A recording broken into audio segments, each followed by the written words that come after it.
Bonjour à tous, bienvenue sur Fan de Couteau. Aujourd'hui, vidéo d'information, vidéo fourre-tout. Je vais traiter de plusieurs sujets que j'ai envie de partager avec vous et chaque sujet ne méritant pas une seule vidéo. Je regroupe tout ça aujourd'hui. On est le 26 août 2021 et c'est la date de sortie officielle du Baby Banter. Depuis les 3 jours que j'utilise ce couteau, on est effectivement sur un tout petit couteau qui ne conviendra pas à tout le monde, on est tout à fait d'accord. Et la majorité des commentaires, c'est très cher. On était sur un prix public de 70 €. Il sort à 65 € en France. Et effectivement, on est sur un tout petit couteau qui coûte 65 €. Ici, on n'achète pas forcément la taille. C'est pas par rapport à la taille que le prix est fait, c'est surtout par rapport à ce qu'il embarque comme technologie, les roulements à billes, le Nitro V, le clip Deep Carry, etc. On est toujours, que ça soit un grand ou un petit couteau, on est toujours sur la même qualité de fabrication avec CVV, donc c'est 65 €, mais j'en avais déjà parlé dans une vidéo. Il y a quand même une petite inflation avec CVV, ils surfent un petit peu sur leur notoriété naissante et sur leur savoir-faire naissant et le rapport qualité-prix. Va pas falloir qu'ils s'enflamment de trop. S'ils veulent continuer justement à être bien placés, on est quand même toujours sur du Made in China. Je vous parle de la passion des couteaux dans 2 petites secondes parce que vous y verrez votre fidèle serviteur. On va parler de celui-ci maintenant, le WeKnife. C'est le version 2 du Black Void Opus. Alors vous allez me dire, c'est pas une nouveauté le Black Void Opus. Celui-ci est une nouveauté, je vais vous montrer ce qu'il a de nouveau, qui a été dessiné par Justin Lundquist. Alors c'est pas forcément un coutelier, c'est plus un designer de couteaux qui a travaillé avec Kizer, et je vous montre sans doute sa réalisation la plus célèbre, c'est le Kizer Fist. Ici, vous voyez, vous avez son logo, Justin Lundquist. Je trouve qu'il a vraiment, on reconnaît sa touche, sa patte, son design au premier coup d'œil. C'est des couteaux qui sont très épurés, assez simples de conception, et une fois fermée, la lame en général disparaît dans le manche. Vous avez le tout nouveau WeKnife Eidolon aussi qui vient de sortir, qui est magnifique. Donc voilà, j'aime beaucoup, donc je tenais à en parler. Justin Lundquist, vous n'entendrez peut-être parler d'ailleurs dans le prochain numéro de La Passion des Couteaux, qui sait, je dis ça, je dis rien, mais voilà, c'est vrai que le Fist était un super petit couteau, vraiment en gentleman folder, en EDC, ça marche super bien, ça c'est réalisé par Kizer. Et donc du coup, WeKnife nous sort, et c'est aujourd'hui également, le 26 août, la date de sortie officielle de ce Black Void Opus 2. Alors qu'est-ce qu'il a de 2 ? C'est qu'on a une lame qui est centrée, ce coup-ci. Alors vous allez rigoler, mais il y a eu une petite polémique. Je vous montre d'ailleurs des photos de ce que j'appelle une lame qui n'est pas centrée. C'est que, à la base, Justin Lundquist avait dessiné ce couteau, le Black Void Opus, avec une émouture chisel. Alors c'est quoi une émouture chisel ? C'est une émouture asymétrique. Vous avez un côté plat et un côté où il y a une émouture. Et ce qui fait toujours d'ailleurs sur la première version, que quand on regarde le couteau fermé, on a l'impression que la lame n'est pas centrée. Je sais qu'il y a eu beaucoup de retours du couteau en disant mais c'est scandaleux, comment ça, WeKnife, on a l'habitude d'avoir des lames qui sont centrées à la perfection, et là sur leur Black Void Opus, la lame n'est absolument pas centrée. C'était simplement dû à cette émouture asymétrique et non une émouture symétrique, ce qui faisait que quand le couteau était fermé, on avait l'impression que la lame n'était pas centrée. Après, c'est un style d'émouture que j'affectionne pas forcément, le chisel grind. C'est pour ça que j'ai toujours regardé ce couteau avec admiration, et le seul frein que j'ai eu à l'achat, c'était cette émouture chisel. J'aime beaucoup ce couteau, pourquoi ? Puisqu'on n'est pas sur un front flipper, on est un peu sur un nouveau truc et des nouveaux designs qui vont arriver. Le front flipper, c'était ça, vous voyez, vous avez le dos de la lame avec les cannelures qui se prolongent légèrement, et puis on fait cette action pour ouvrir le couteau. Vous connaissez un front flipper. Il y avait différents front flippers avec des Kizer également qui sont, mais ça on est quand même sur un front flipper, donc le flipper à l'avant. Là, on est sur un top flipper. Alors c'est différent, on est sur un flipper qui se trouve sur le dessus, vous voyez, qui est légèrement arrondi et qui suit la courbure du couteau, ce qui ne dénature absolument pas le couteau et ce qui marche. Mais c'est génial comme système d'ouverture.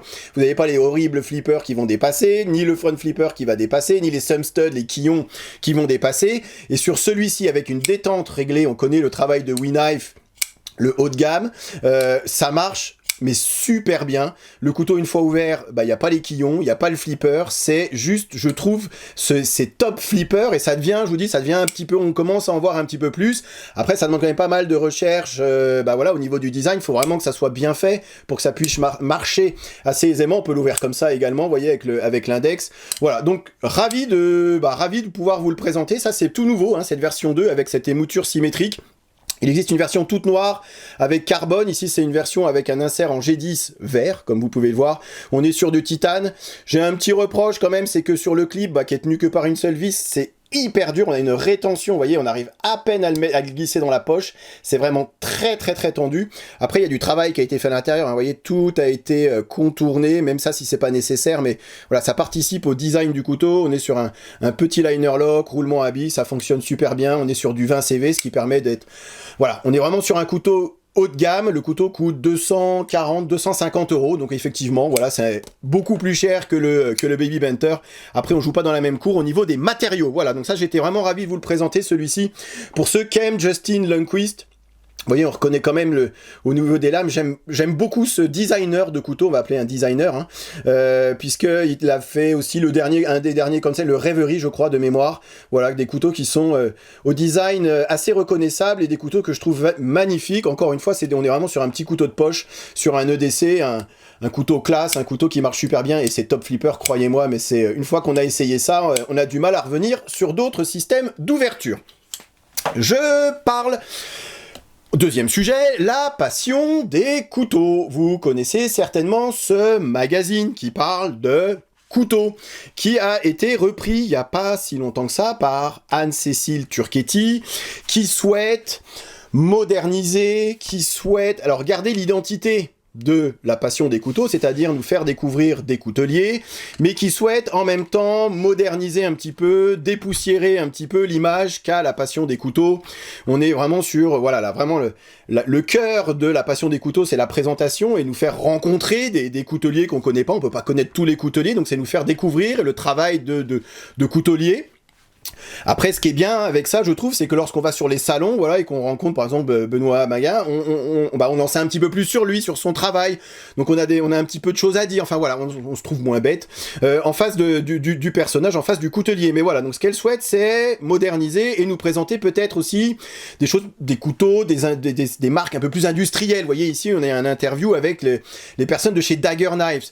Donc du coup, elle m'avait contacté, il y a un petit moment de ça, pour savoir si ça pouvait m'intéresser d'écrire, tout en gardant l'esprit de la chaîne, YouTube, fan de couteaux, mais en approfondissant certains sujets que j'ai pas le temps d'approfondir à travers une vidéo.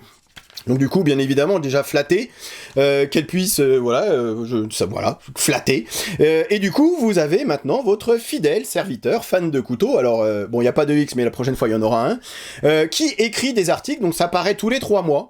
Ça coûte 10 €. C'est un super magazine. Vous pouvez vous abonner. Je vous mets le lien dans la barre de description. La passion des couteaux, si vous voulez vous abonner. Si vous voulez commander juste le dernier exemplaire, ou des numéros que vous voulez, voilà, qui sont que vous voulez aller voir.